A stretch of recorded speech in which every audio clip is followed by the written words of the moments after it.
Nikita Mirzani beri ucapan selamat ultah pada Loli. Nikita Mirzani beri ucapan ultah setelah dirinya dan Loli sempat ribut di media sosial. Tak hanya itu, Nikita Mirzani juga tulis pesan haru pada Loli.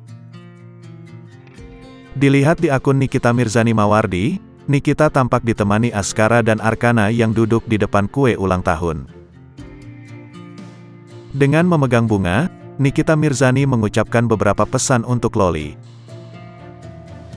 Hai kakak Loli, selamat ulang tahun sayang. Ini hadiah dari Mimi Bunga Matahari. Semoga supaya kamu bisa menyinari semua orang yang ada di sekeliling kamu, kata Nikita Mirzani dalam video, dikutip dalam Instagram Nikita Mirzani Mawardi, Minggu, tanggal 28 Mei tahun 2023.